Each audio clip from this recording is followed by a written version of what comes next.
on, guys? My name's Jesse, and I'm here with John from Skidbillies, and today we're going to be giving you guys a look at his 1988 Nissan Cefiro A31.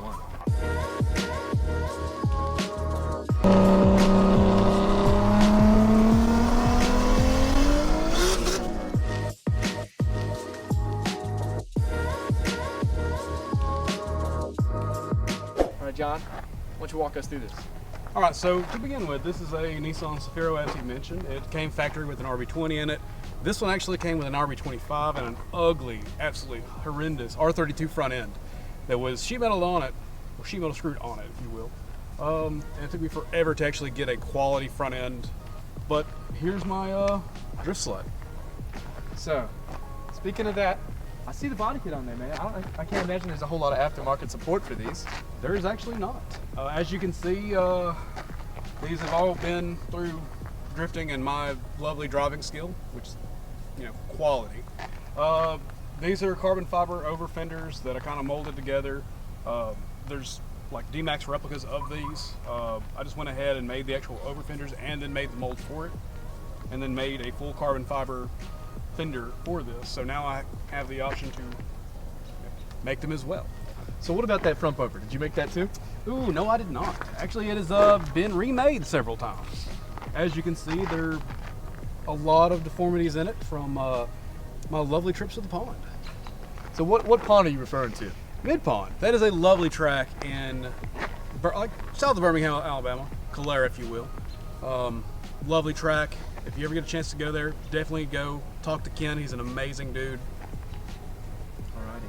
So, following me to the back here, something that I noticed is that you've kind of got a drag link going on, but if we look at it, the lowrider lace action. Did you paint that yourself? I did. So lowrider's been a big thing in my life, and I've always wanted one, and I've never really done paint until I actually was able to paint this car. This was my first paint project, and it has several stages in learning about different paint styles.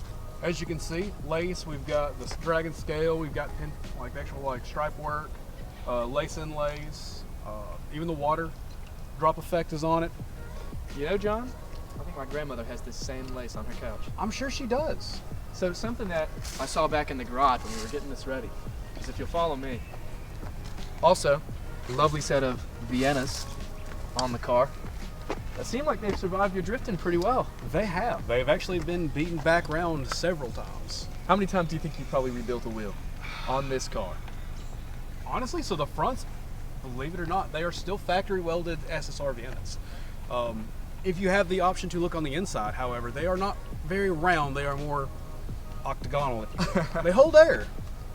Well, that's the important part. If we look up here, he's even got a little Skidbillies inlay in the paint. That's really impressive. Now, how long have you been doing this level of painting, John? For going on like 2.5 years. This was my years. first go at doing any type of customization work with paint. And actual airbrushing, as well as the detail. And it's not even as great as the one we did on one of our friends Brody's roof. That's my last and latest one that we've done. But this was my first one. This is my, I wouldn't call it Mona Lisa, if you will, but it's kind of like her ugly cousin you kind of don't look at the family reunion. So John, moving on, let's pop the hood. Take a look at this. You want like a half pop dog, or do you want like a full pop dog? I reckon we'll go all the way. Getting a full pop dog, all right? So now that we've given you guys a look at the outside of the car, we're going to give you guys an inside look at the heart of the beast. John, tell us about it.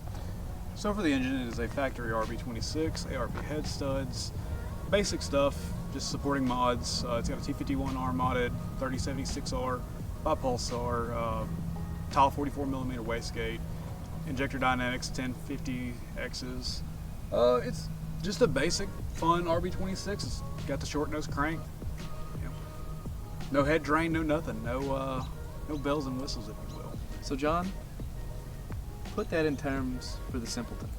So for the most part, RB26s, or any RB, if you will, has a notable oiling issue. Well, for the most part, I've been around it for about 12 years now, never had an issue, and for the most part, they say that the new N1 oil pumps crack. I don't have a short or a long nose crank in this. Actually, the only vehicle I have that has an RB with a long nose crank is my GTR. However, Never had any issues with oiling. So when we go to the track, one of the easiest things we do is just add an extra quart to it when we go to the track. Oil cooler, just do basic oiling mods, man. You don't have to do anything fancy. I mean, just keep it simple, man.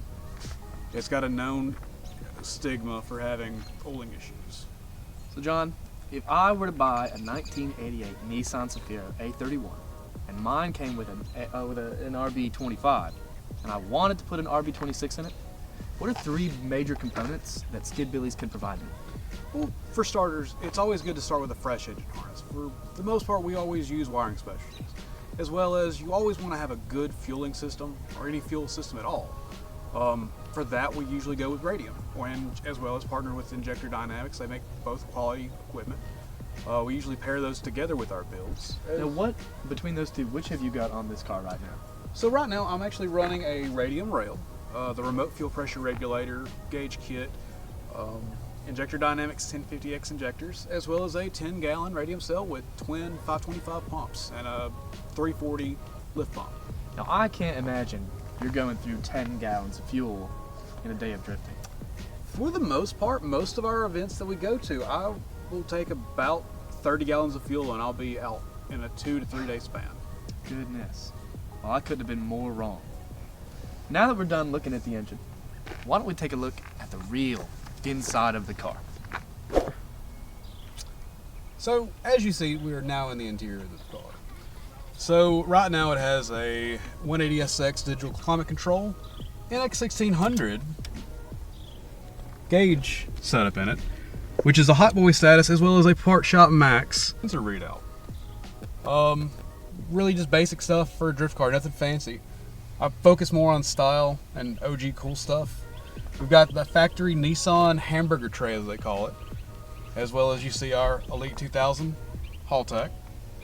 As you can see, I'm in a Thrash Racing seat, or you may not be able to see it, but Thrash Racing is another OG brand. This seat is actually very sentimental to me. It's actually the seat from one of my very good friends, Travis, and always love Thrash stuff. They make some really cool seats as well.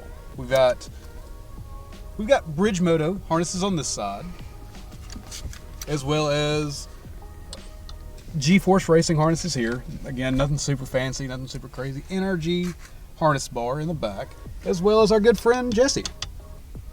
All right, now that we've shown you guys the front of the car, John here's popped his trunk, and we're gonna give you guys some back shots. So, walk me through this, John.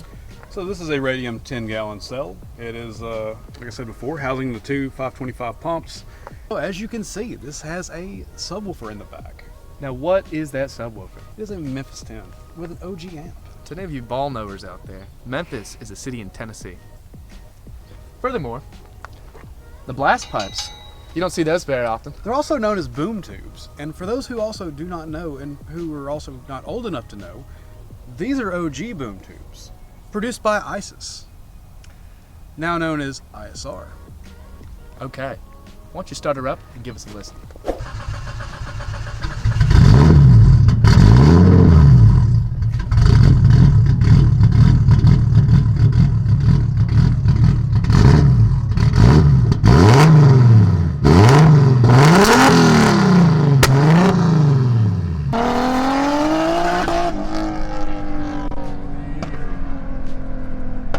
Anyways, now that we're at the end of the video, I'd like to give a special thanks to John for letting us shoot his 1988 A31 Nissan Cefiro.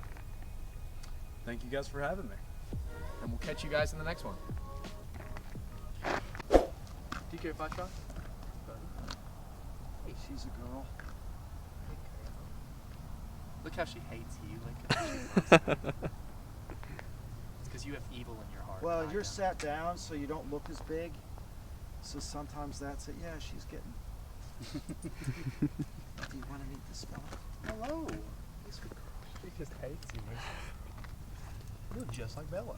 Hey. That is a pretty Hey, puppy. Hey, pup. At first I thought it was Bella. But